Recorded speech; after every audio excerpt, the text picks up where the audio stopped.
Hi everyone. Hope everybody's fine. And I'm ready for some story. And I hope you are too for the story time of the week. I've got this week another story taking place on the beach or near the sea, as you like it, like Rosie's had last week. And it's called The Snail and the Whale by Julia Donaldson and Axel Scheffler. I think you think I like Julia Donaldson, and you're right. She's a great, great writer. And I also like the Axel Scheffler's illustrations. So there we go, the snail and the whale. And it's nice because Julia Donaldson, she always tries to rhyme the words. So snail rhymes with whale. And when you read the story, it becomes very musical. So I guess that's why I also like it, because I like singing as well. Let's get started. Get ready. So this is a dock where boats stay and ships, and this is the scenery for this week's story. This is the tale of a tiny snail and a great big gray-blue humpback whale.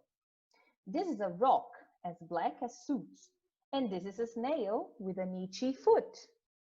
The sea snails slithered all over the rock and gazed at the sea and the ships in the dock. As she gazed, she sniffled and sighed. The sea is deep and the world is wide. How I long to sail, said the tiny snail. These are the other snails in the flock, who all stuck tight to the smooth black rock, and said to the snail with the itchy foot, "Be quiet, don't wiggle, sit still, stay put." But the tiny sea snail sniffled and sighed, then cried, "I've got it, I'll hitch a ride." And this is the trail of the tiny snail, a silvery trail that looked and curled and said, what does it say? Ride wanted around the world. So she wants a ride. Who is going to give the snail a ride?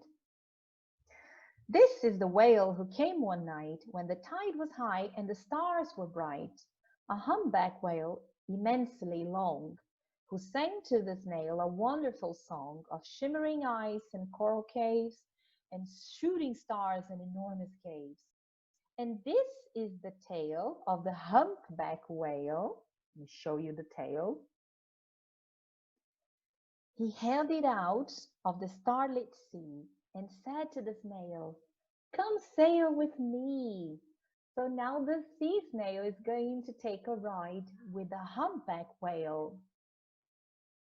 This is the sea so wild and free that carried the whale and the snail on his tail to towering icebergs and far-off lands, with fiery mountains and golden sands. These are the waves that arched and crashed, that foamed and frolicked and sprayed and splashed, the tiny snail on the tail of the whale. These are the caves beneath the waves where colorful fish with feathery fins and sharks with hideous toothy grins swam past the whale and the snail on his tail. This is the sky, so vast and high, sometimes sunny and blue and warm, sometimes filled with a thunderstorm, with zigzag lightning, flashing and frightening, the tiny snail on the tail of the whale. Oh, look at the tiny snail on the tail of the whale in the storm. And she gazed at the sky, the sea, the land, the waves and the caves and the golden sand. She gazed and gazed, amazed by it all. And she said to the whale, "I feel so small."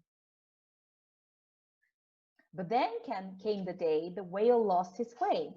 These are the speedboats running a race, zigging and zooming all over the place, upsetting the whale with their ear-splitting roar, making him swim too close to the shore. And this is the tide slipping away. And this is the whale lying beached in a bay. "Quick, Off the sand, back to the sea, cried the snail. I can't move on land, I'm too big, moaned the whale. The snail felt helpless and terribly small. Then, I've got it, she cried, and started to crawl. I must not fail, said the tiny snail. So, what do you think the snail is going to do? Help the whale, right? But how? This is the bell on the school in the bay, ringing the children in front from the play. This is the teacher holding her chalk, telling the class, sit straight, don't talk. This is the board as black as soot. And this is the snail with the itchy foot. A snail, a snail! The teacher turns pale. Look, said the children, it's leaving a trail. This is the trail of the tiny snail, a silvery trail saying, save the whale. Hurry, everybody! These are the children running from school, fetching the firemen, digging a pool, squirting and spraying to keep the whale cool. Everybody helping the whale. And this is the tide coming into the bay, and these are the villagers shooting, hooray, as the whale and the snail travel safely away. Thank you, guys. They helped the whale. Back to the dog and the flock on the rock, who said, how time's flown, and haven't you grown?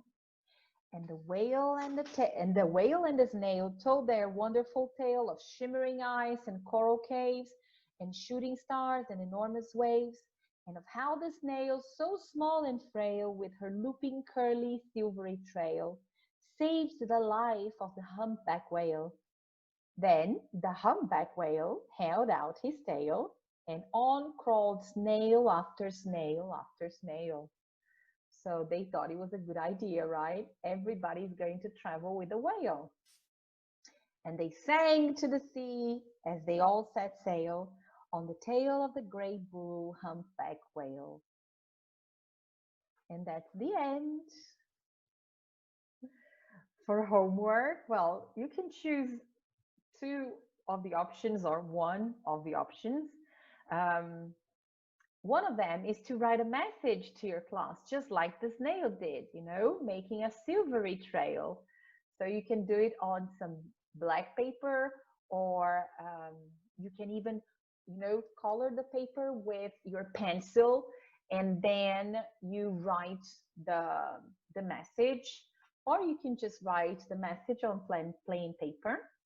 You can also draw your favorite part of the story with the journey of the snail and the whale. I hope you have liked it. I hope you have fun. Stay tuned on our Instagram, on Spotify, Julie Tells, for more stories. You will find the snail and the whale there, and I hope to see you soon. Bye-bye.